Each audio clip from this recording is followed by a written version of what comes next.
కూర్చోమ్మా. ఏం పేరమ్మా? అమృత. ఎక్కడమ్మా ఉండేది? సౌత్ మోపూరా, నార్త్ మోపూర్, కావల్ దగ్గర, అల్లూరు దగ్గర. ఓకే, చెప్పమ్మా.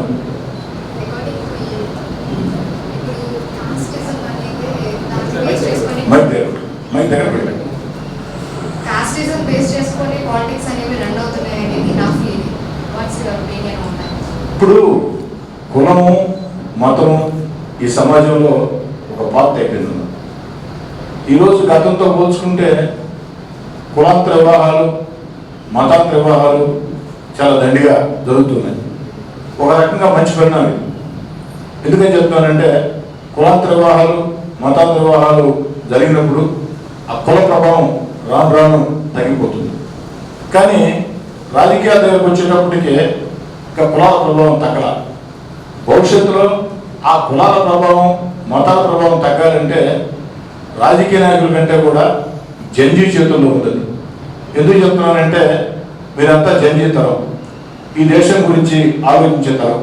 ఈ దేశ భవిష్యత్తు బాగుంటేనే మీ భవిష్యత్తు బాగుంటుంది. ఈ దేశ భవిష్యత్తు బాగాలేకుంటే మీ భవిష్యత్తు బాగుంటుంది. కాబట్టి రాజకీయాల్లో కుల ప్రస్తావన రానియకుండా, కులం చూసి ఓటేయకుండా, డబ్బు చూసి ఓటేయకుండా, రాజకీయాల్లో కులం చూసో, మతం చూసో, డబ్బు చూసో ఓటేయద్దు. మరి ఏం చేశారు అది చూసి ఓటేయండి. ఏం చేస్తారు ఆ నమ్మకంతో ఓటేయండి. ఈ పవర్ అంటే మీ చేతుల్లో ఉంది. సార్, ఓటేయడం వరకు మా పని అది ఓకే. తర్వాత ఇప్పుడు మనము ఇస్తాం కదా, ఓసీకి ఇన్ని, బీసీకి ఇన్ని, ఎస్సీకి ఇన్ని, ఎస్టీకి ఇన్ని అని ఇస్తాము, అది ఓకే. అది పొలిటీషియన్స్ వరకు ఏమనుకుంటారంటే అది కాస్ట్ వరకు బాగా బెనిఫిట్ అని అనుకుంటారు. కానీ లోకల్గా ఎలా అనుకుంటారంటే యాజ్ ఎ బీసీ స్టూడెంట్ ఇప్పుడు నాకు కానీ ఏదైనా ఒక సివిల్ సర్వీస్ వచ్చింది అంటే వాళ్ళు ఏమనుకుంటారంటే నా కష్టం వల్ల వచ్చింది అని అనుకోరు.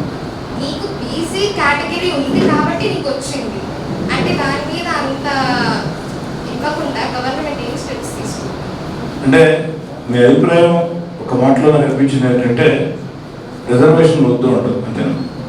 రిజర్వేషన్ అనేది ఎవరికి కావాలి అని ఏం అనుకోవట్లేదు సార్. రిజర్వేషన్ ఏమి వద్దు, న్యూట్రల్ గా చూడండి. ఎకనామికల్ స్టేటస్ పరంగా మనకి జాబ్స్ అనేవి కల్పిస్తే చాలా బాగుంటుంది. ఓకే, ఇప్పుడు రెండు విషయాలమ్మా. ఒకటి, రిజర్వేషన్ అనేది దేనికంటేమా తరతరాలుగా సమాజంలో కొన్ని వర్గాలు అట్టడుగా ఉన్నాయి. ఆ వర్గాలని పైకి తీసుకురావాలంటే ఖచ్చితంగా కొంతకాలం పాటు రిజర్వేషన్ ఉండాలని చెప్పని మనం పెద్దలు చెప్పుకున్నాం. ఆ దిశగా సాగుతుంది. దీంతోపాటు ఇంకొక డిమాండ్ ప్రజల్లో వస్తుంది. ఏం డిమాండ్ అంటే కులం పేరుతో రిజర్వేషన్లు పెట్టారు అట్టడుగు వర్గాలు అని చెప్పని ఓకే. కానీ ఆర్థికంగా వెనుకబడినట్టు వాళ్ళు ఏ కులమైనా కానీ, ఏ కులమైనా సరే ఆర్థికంగా వెనుకబడిన వాళ్ళకి రిజర్వేషన్ పెట్టాలా అనే డిమాండ్ సమాజంలో బలంగా వస్తూ ఉంది. నేను కూడా చాలా ప్రాంతాలు తిరిగినప్పుడు నా దృష్టికి వచ్చింది. ఇప్పటికే ఈబీసీ రిజర్వేషన్లు ఉన్నాయి, కానీ అది సరిపోదు, పెంచాలి. ఖచ్చితంగా మీ సూచనని నాయకత్వాల దృష్టికి తీసుకెళ్తాను. ఫ్రీ బస్సెస్ అని పెట్టారు కదా, ఫ్రీ బస్సెస్ అనేది వస్తుంది, కానీ దాంట్లో ఎలా ఉంటున్నారు అనేది పొలిటీషియన్స్ చూసుకోవట్లేదు.